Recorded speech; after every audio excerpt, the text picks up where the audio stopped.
guys! Today I'm going to review Night of the Big Hate.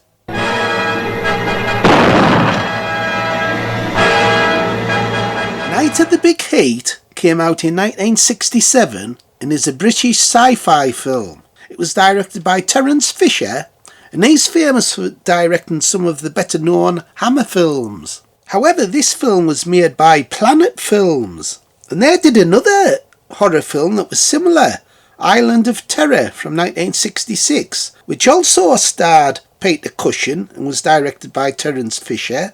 Peter Cushing and Christopher Lee team up in the film, and this is another one that they did 22 films together. It was written by Pippin Jane Baker and Ronald Liles, and it's based on the 1959 novel by John Lymington. It was also adapted for television in 1960, before this film was made. Music was by Malcolm Lockyer. The film runs 94 minutes and was filmed at Pinewood Studios. The exterior of the pub was filmed at Milton Keynes Village, and the pub was called the Swan Inn. Critics at the time didn't like the finished film. The film stars Patrick Allen, Christopher Lee, Peter Cushing, Sarah Lawson, Jane Merrow and Kenneth Cope. So this is a sci-fi horror film. As Great Britain is in a severe winter, the secluded Scottish island is experiencing an awful heat wave. Dr. Godfrey, a scientist, suspects the involvement of evil aliens. So he's doing experiments to try to prove that aliens are creating this heat wave. So it's a mixture of sci-fi and horror. And this is another team-up of Peter Cushing and Christopher Lee. However, Peter Cushing isn't in much, and he actually just gets a guest star credit in the beginning of the film. After 10 collaborations together, starting with Hamlet in 1948, this is the first time that Christopher Lee received billing above Peter Cushing, and he will continue to do so in the next collaborations. So it's a bit of a shame, really. Peter Cushing just kind of, all throughout the film, just sits at the bar drinking beer. However, Christopher Lee's good in it. He plays this aloof, arrogant character. So he's kind of playing himself. Has Callum brought my parcel yet? My husband should be back any minute now, Mr. Hudson. Tell him to bring it straight to my room.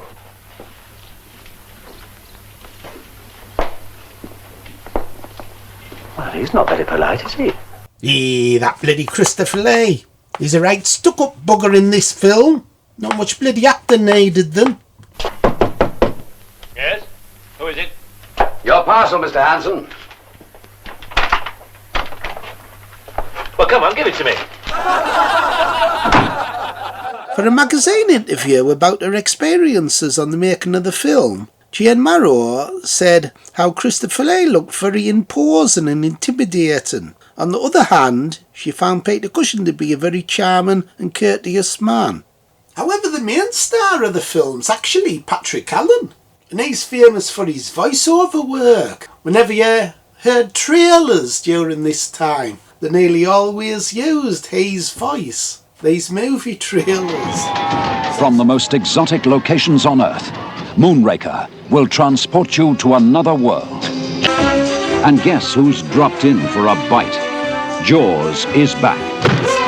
He's also famous for his Barrett advert where he's flying around in a helicopter.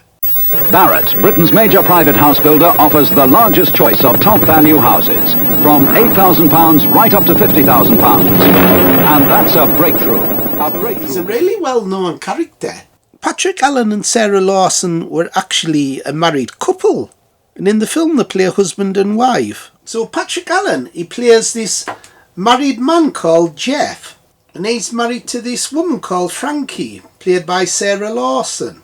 However, he had an affair with a girl called Angela, played by the stunning Jane Merrow, and she turns up in the village to cause trouble with Jeff and Frankie. So the film focuses mostly on their kind of love triangle, where there's Jeff. He's trying to keep the affair hidden from his wife. And it's actually well done, especially the scenes where Angela is tempting Jeff into having an affair again. How long was it before we tumbled into your bed? What, 2 hours? You needn't wait that long this time. You haven't taken in a word I've said. Cool, Phil, she's hot. Yeah. I wouldn't mind getting her all hot and sticky. So although the film's involving a heat wave, it was actually filmed in winter. According to Christopher Lee, the movie dealing with an uncommon heat wave was actually shot in the middle of winter, and the actors and actresses had to suffer wearing very light clothes in freezing conditions. They also had to be sprayed to create the illusion of heavy sweat. And that's one of the great achievements that Terence Fisher did with the film, to create this feeling of heat, even though the actors were freezing. So one of the main strengths of the film's the good cast. There's a lot of good actors in it. You even have Kenneth Cope popping up. Do I owe you anything? No, that's all right.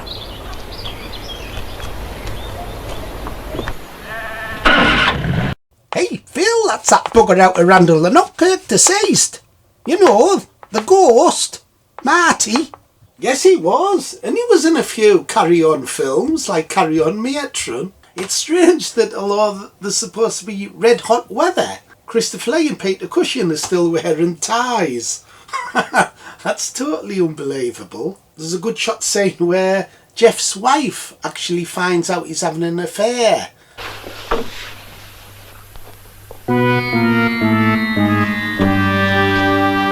You get scenes where he's explained to his wife that she's just a slut and she doesn't mean anything to him. She's no more than a common slut. There's no comparison with what I feel for you. So they wouldn't get away with that sort of language these days, not with the lefty woke people. The word slut, you can't use it now, at least I don't think you can. I'll have to have a bloody dictionary of words I'm not allowed to use.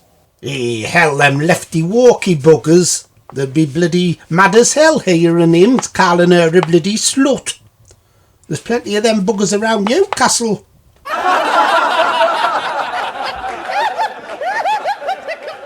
The film's not without its faults, though. You don't see the aliens until the last 7 minutes of the film. And when you do see them, they're just like these glowing blobs. And worse still is the terrible ending, one of the worst endings ever. The film ends where it rains, and the rain destroys the aliens.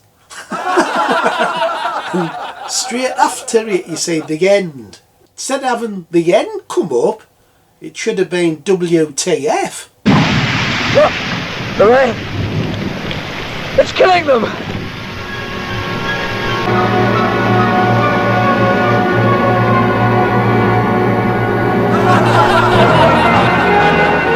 But what do you expect when Pip and Jane Baker wrote the screenplay?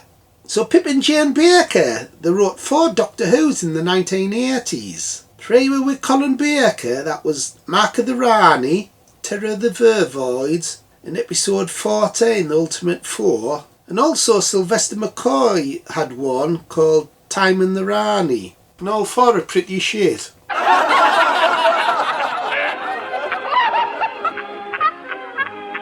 So overall I was really disappointed with this film after such a good cast. Peter Cushing, Christopher Lee, Patrick Allen. You expected something really good, and I like sci-fi. Very disappointing. The film focused too much on the love triangle instead of focusing more on the horror sci-fi elements of the story. So even Terence Fisher's direction couldn't save it. And then you get the terrible looking aliens and the absolutely ridiculous ending. It totally ruined the film for me. Out of 10, I'll be generous, I can only really give it a 6. 6 out of 10. Thought it was really disappointing, to be honest. What did you think, Bones? Did you like it?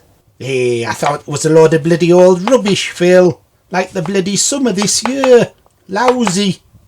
Anyway, I hope you enjoyed the review. Like, subscribe and share. Bye everybody, bye. Bye.